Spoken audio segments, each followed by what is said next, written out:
ये वार्षिक रथ यात्रा अपनी ही जैन संप्रदाय में नहीं, सभी संप्रदायों मात्र अपनी है नहीं, सभी संप्रदायों, लेकिन इसका हम महत्व नहीं जानते, मूल्य नहीं जानते। और इस वार्षिक रथ यात्रा के अंदर कोई अलग बात है कि अपनी यहाँ वो व्यवस्था नहीं है, नहीं तो इस वार्षिक रथ यात्रा का बहुत बड़ा महत्व है। और ये वार्षिक रथ यात्रा किसके लिए की जाती है?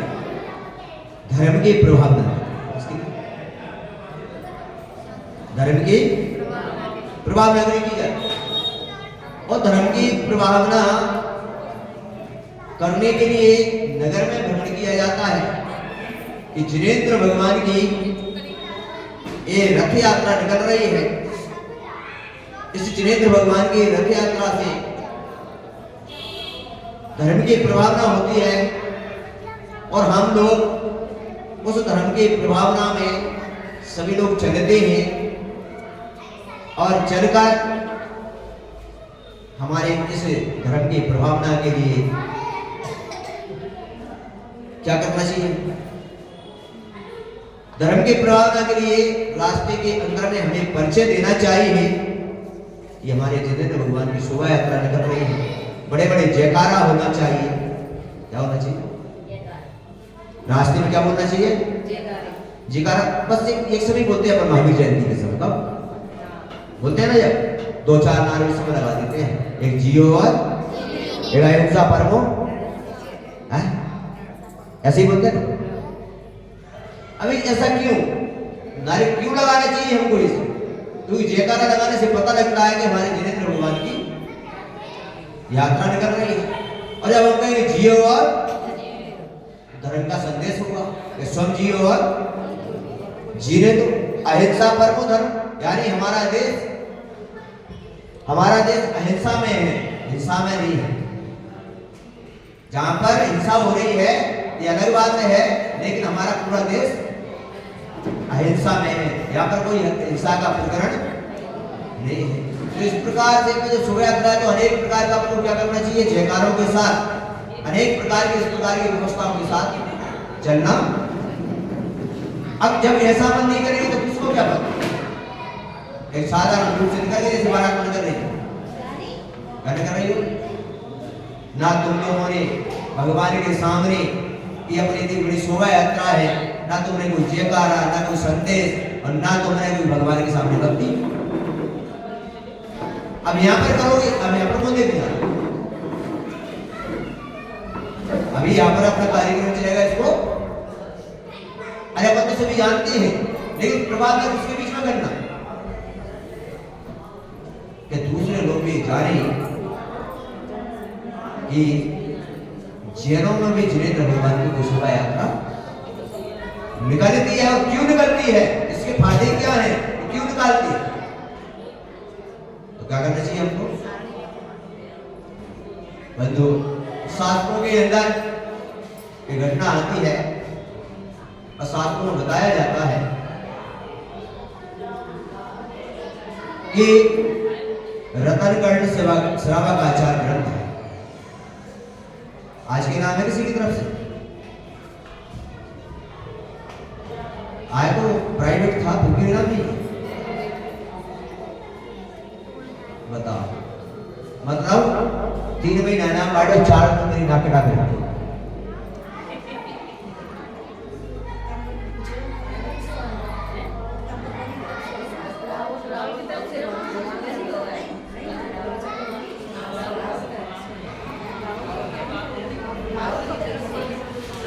जिसकी तरफ से कमेटी इतनी बड़ी हो सकती 4 तब 3 महीने बटवा दे तो बंधु हो। उसमें आया है प्रकरण, शास्त्र में आती है रतनकर्ण श्रावकाचार्य। रतनकर्ण श्रावकाचार्य में प्रभावना अंग, कौन सा है ना, प्रभाव नामे में आता है और ये क्यों किया जाता है तो उसने श्लोक दिया है ये अज्ञान तिमिर व्याप्ति मफा कृतयाम जिन शासन महत प्रकाशयात प्रभाव। ये आप लोग समझ रहे हो कि जिनेंद्र भगवान की शोभा यात्रा इसके लिए नहीं है।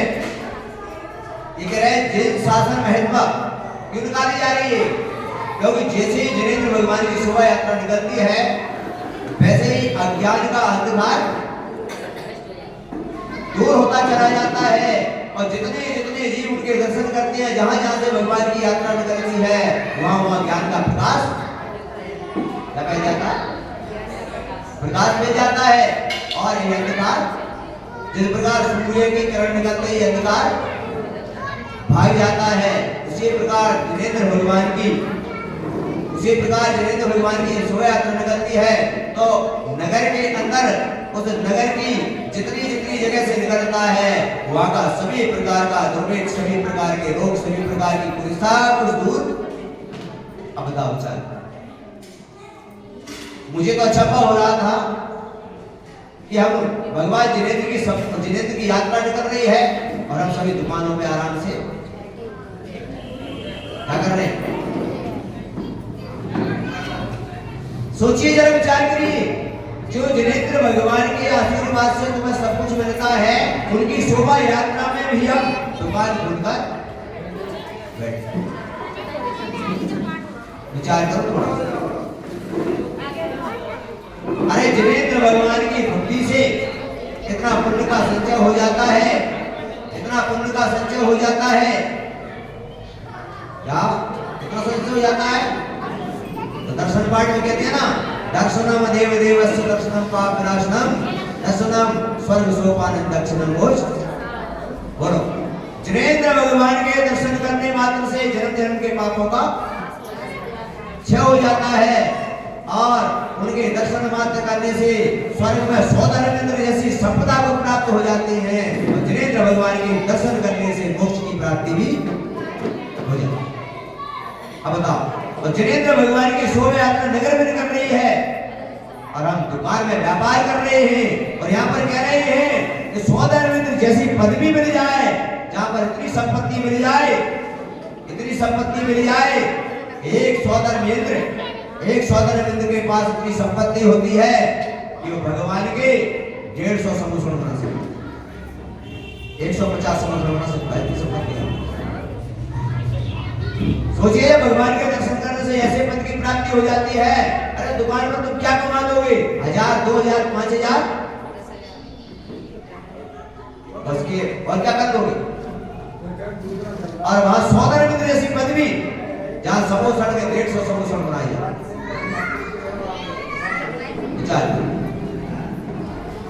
ऐसे 150 समोसण एक समोसण बनाने में 100 चक्रवर्ती की संपदा लगती है।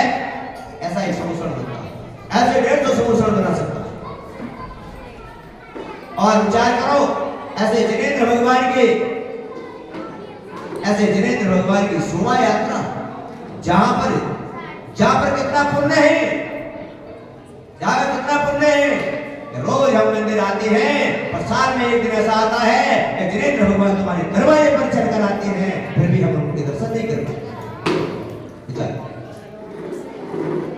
तुम्हारे दरवाजे पर आ रहे जिनेंद्र भगवान कितना सौभाग्य हमारा।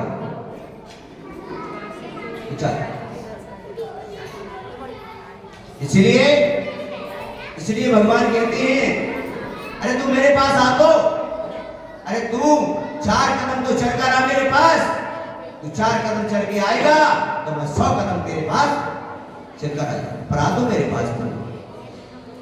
और जब आएगा ही नहीं तो विचार जिनेंद्र भगवान तुम्हारे दरवाजे पर पहुंच रहे हैं तुम्हारे गांव में जा रहे हैं तो कितना बड़ा सौभाग्य है हमारा। ऐसे जिनेंद्र भगवान की शोभा यात्रा नगर में जब निकलती है अब यहां पर विचार करो बच्चे और सुन नहीं हो रहे तुम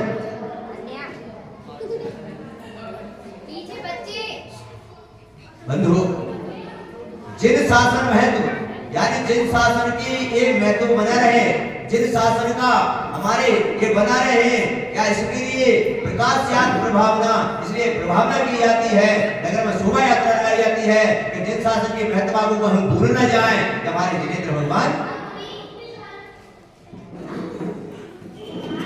शास्त्रों में उदाहरण आता है, घटना आती है, और गुरु का इसमें कितना बड़ा महत्व है ये आप समझिए। अभी मैं बोल रहा हूँ कि वीडियो कर रहे हैं, बाद में आया नहीं बच्चे डांस कर, अभी तो घर से और देर से आते माइक की आवाज आ रही। अपने अपने बच्चे जब मंच पर आया तब आ जाए ना।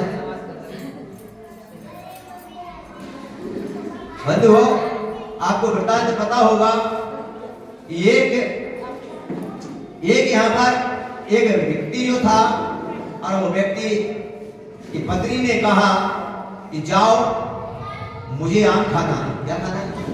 क्या खाना है? आम खाना है, क्योंकि जब गर्भवती महिला हो जाती है तो उसको दोहरा उठती है। क्या होती है? दोहरा जानते हो? और जब उसको दोहरा उठता है तो जिस वस्तु की वो डिमांड करती है, तब उसके पति का एक कर्तव्य है उसको वो वस्तु लाकर क्या करें? तुमको नहीं करा, तुमने मांगी ही नहीं। और उसकी पत्नी ने कहा मुझे आम खाना है। क्या खाना है? और आम का मौसम था नहीं है उस समय, और उसका पति आम लेने चल देता है कि मेरा एक कर्तव्य है कि मैं अपनी पत्नी की इच्छा, और आम के लिए चलता है, चलते चलते देखता है कि आम नहीं है, चलते चलते देखता है कि एक पेड़ में एक आम लगा है, और उसने देखा एक आम लगा है, वो पका हुआ आम लगा है, और उसने देखा कि वो वृक्ष के नीचे मुनिराज बैठे हैं। अब सोच लेना तो गुरु का कितना बड़ा महत्व है। ध्यान रखो, जिसने गुरु की महिमा जान ली उसने भगवान को जान लिया, और जिसने गुरु को नहीं जाना वो कभी भगवान को नहीं जान सकता। और वो देखा उस व्यक्ति ने कि आम तो लगा है, एक नीचे मुनिराज बैठे हैं। उसने विचार किया कि मुनिराज के ही तपस्या के प्रभाव से आज समय में आम लगा है, इस समय आम का कोई सीजन नहीं है। अब सोचो गुरु की कितनी बड़ी महिमा, सोच लेना।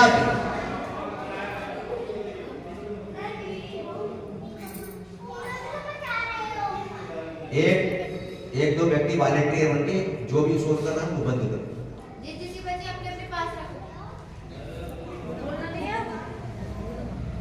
और वो आम तो उसको मिल गया, लेकिन उसने विचार किया कि किसके प्रभाव से मिला? मुनिराज के प्रभाव से, इनकी तपस्या के प्रभाव से मेरी पत्नी का दोहरा पूरा हुआ है, नहीं तो मैं किसी कीमत में पूरा। और उस व्यक्ति ने राष्ट्रगीर को पकड़ा और उससे कहा ये आम मेरी पत्नी को दे देना, और वो व्यक्ति मुनि बन गया। क्या बन गया? क्या बन गया? मुनि बन गया। बोले इनके प्रभाव से हुआ। उधर आम पहुंच जाता है घर में, पत्नी आम को ग्रहण कर लेती है, इधर मुनिराज बन के वो मुनिराज बन जाता है। उधर देखते हैं अपन घटना, उधर क्या होता है? उधर होता क्या है? उधर होता है कि उधर बच्चे का जन्म होता है, और उसको गुस्सा आ जाती है उस पत्नी को, और उस बच्चे का जन्म होते ही एक गुफा में वो तपस्या कर रहे थे, और गुफा के बाहर उसको क्या कर देती है? छोड़ के आ जाती है, ले समान इसको क्या किया? बंधुओं गुफा के बाहर, और उधर से विद्याधर निकलते हैं। कौन? और वो विद्याधर के बच्चे नहीं थे, उसने उस बच्चे को ले जाता है, पालन पोषण करता है, लेकिन ध्यान रखना जीवन के अंदर में। और पालन पोषण करके जब वो बड़ा हो जाता है, अब बड़ा जब हो जाता है तो बड़ा ताकतवर था, और उस समय 10-12 वर्ष निकले, उसके बाद उस विद्याधर की पुत्र की उत्पत्ति हुई। जब पुत्र की उत्पत्ति हो जाती है तब उसका मन, सभी जानते हैं, तो जब स्वयं का पुत्र हो जाए तो दूसरा कैसा लगने लगता? बताओ कैसा लगने लगता?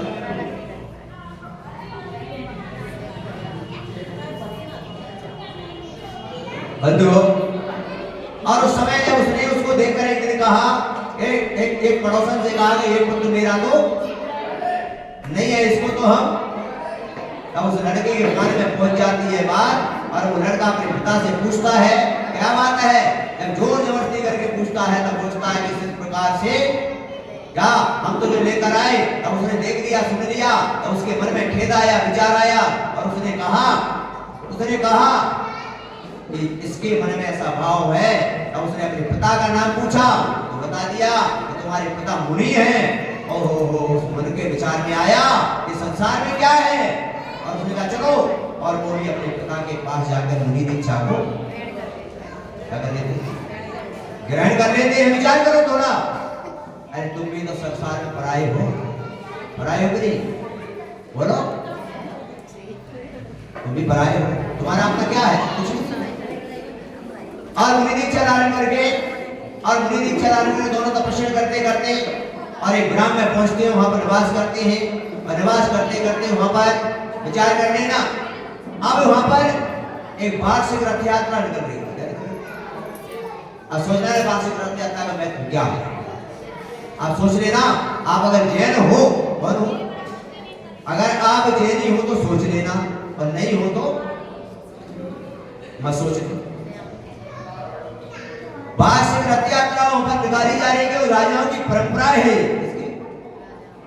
ये कोई नई परंपरा नहीं है, ये अनादिकाल से राजाओं की परंपरा है कि राजा का नगर में एक बार राजा का सवारी निकलती है, और एक बार वर्ष में जिनेंद्र भगवान की भी और भी अन्य संप्रदायों में और समय राजा के नगर के अंदर में रथ यात्रा निकाली जा रही, और उस रथ यात्रा के अंदर में अब राजा की तो अनेक रानियां होती हैं, एक रानी तो होती नहीं, अनेक रानी होती हैं।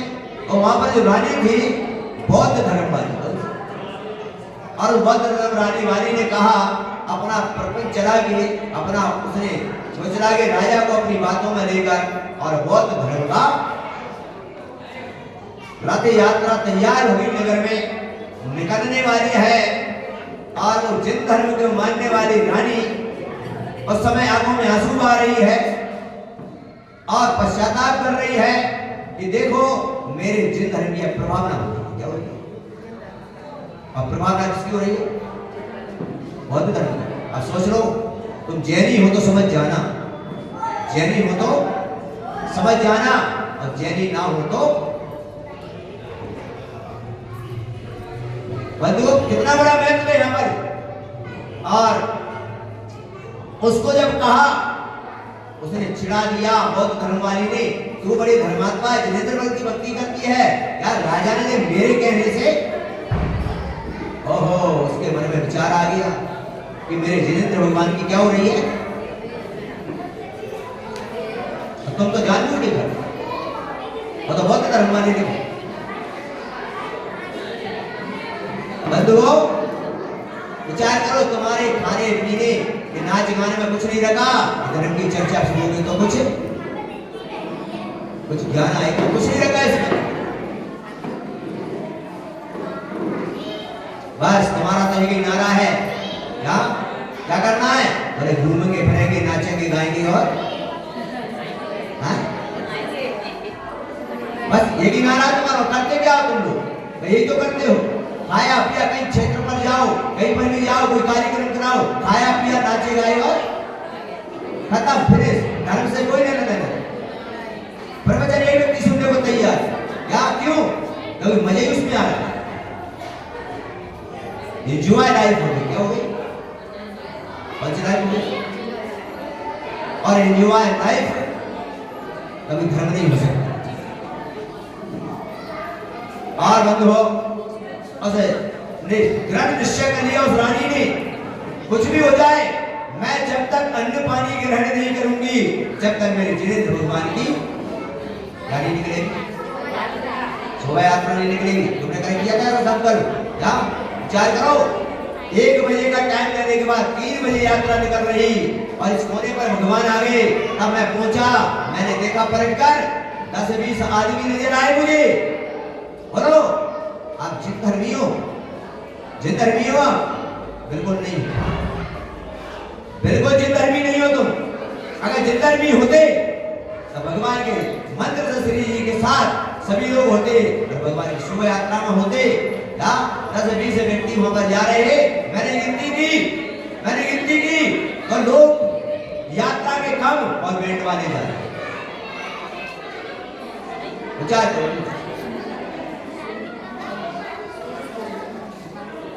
अगर आपको जिंदर में बनना है, ध्यान रखना, उस रानी जैसे बन जाना। उस रानी ने नियम ले लिया, प्राण चले जाए तो चले जाए, मैं भोजन पानी ग्रहण नहीं करूंगी जब तक मेरे जिन धर्म की नहीं हो। धर्म सीखना, देसी को क्या रखा है कि मैं खाने पीना चलाऊंगा, क्या मिलेगा इससे? कुछ नहीं मिलने वाला। प्रसाद हो ना अपने बच्चों को मंच पर देके थोड़े हंस लेना, मुस्कुराना, और मेरे बेटा बड़ा नाच रहा है। अरे जिस दिन तुम्हारा बेटा मुनि बन के खड़ा हो जाए उस दिन नाचना आनंद से, प्रसन्न होना कि आज मेरे बेटे ने कुछ। तुम्हारी बेटी यार का बन के खड़ी हो जाए तब तो गर्व करना कि मेरी बेटी ने आज कुछ किया।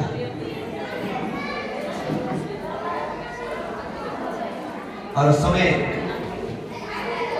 रानी ने नियम ले लिया और उस समय उसको पता था कि नगर में संत विराजमान है और वो पहुंचती है संतों के पास और संतों से कहती है जाकर कि मेरा चारों प्रकार के हार का त्याग है, इस प्रकार से मेरे धर्म की अवहेलना हो रही है, बौद्ध धर्म की रथ यात्रा निकल रही है, मेरे जिन धर्म की अवहेलना हो रही है। मैंने नियम ले लिया है कि जब तक जिन धर्म की यात्रा नहीं निकलेगी मैं भोजन पानी ग्रहण नहीं करूंगी, चाहे मेरे प्राण चले जाए। विचार करो।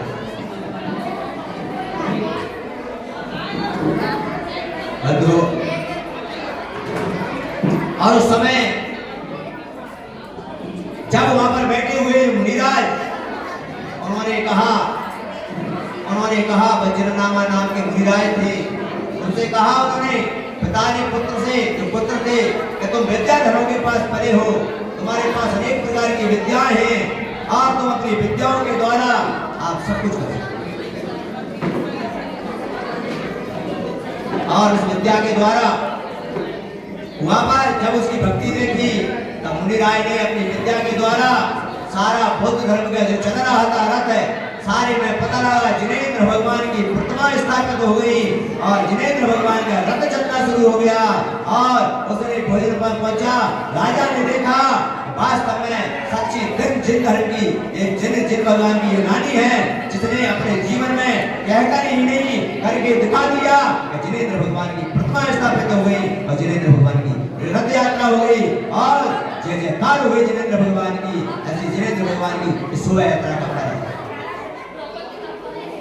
इसका फल है जिनेंद्र भगवान की शोभा यात्रा का फल है। और वो राजा भी पूरा नगर भी उसने नतमस्तक हुआ और सबने जैन धर्म को स्वीकार कर लिया और सारे लोग जैन धर्म को मानने लगे। ये है हमारी नगर में वार्षिक शोभा यात्रा का फल।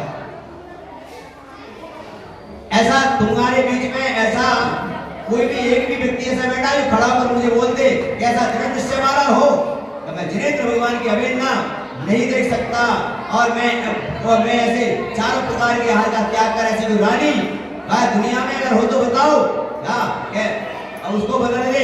आज भी ध्यान रखो उन गुरुओं पर क्या ऐसा प्रभाव है, उन गुरुओं के ही इन प्रकार की तपस्याओं से जिनेंद्र भगवान की भक्ति चलती है, जिनेंद्र भगवान की प्रभावना चलती है। ध्यान रखो अगर गुरु ना हो तो जिनेंद्र भगवान की प्रभावना नहीं हो सकती। इसलिए उस जिनेंद्र भगवान की प्रभावना करने के लिए इस वार्षिक रथ यात्रा निकाली जाती है। आपसे मैं निवेदन कर रहा हूँ कि नगर में जब वार्षिक यात्रा निकले सभी प्रकार से अपने कामों को छोड़कर अगर 1 बजे का समय दिया तो 12:30 बजे मंदिर में जमा हो जाओ कि आज हमारे जिनेंद्र भगवान की शोभा यात्रा निकल। विचार करो, थोड़ा सा चिंतन करो। ऐसा हमारा महिमा है, इन गुरुओं की महिमा है और इन गुरुओं ने ही जैन धर्म को हमेशा से अंगीकार किया है और जब धर्म पर किसी प्रकार की बात आई है तब इन्होंने अनेक प्रकार के चमत्कार के जैन धर्म की प्रभावना की। इसलिए आज आप लोगों के लिए इस शोभा यात्रा से पता लगा, आगे से अपन ध्यान रखें, इस प्रकार की वार्षिक यात्राएं बड़े उत्सव के साथ हम मनाएं, बड़ा ही आनंद अपन को प्राप्त होगा, बड़ा ही आनंद आएगा। और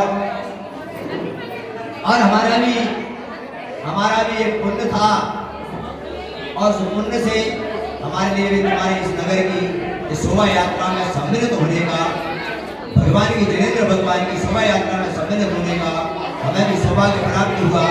हमने भी इस शोभा यात्रा में पुण्य का अर्जन किया, जिनेंद्र भगवान की शोभा यात्रा में चलकर गई और जिनेंद्र भगवान की आराधना करके इस प्रकार हमारे लिए भी पुण्य का एक अवसर था। नहीं तो प्यार हो रहा था, लेकिन कुछ लोगों का ऐसा मन बना कि आप यात्रा के बाद विहार करें, तो मैंने कहा चलो भगवान देखो विचार करो, मेरा विहार का मैसेज डर गया, तैयारियां हो गई, लेकिन ध्यान रखो जैसे जिनेंद्र भगवान की शोभा यात्रा की बात आई तो मैं भी ना नहीं कर सका।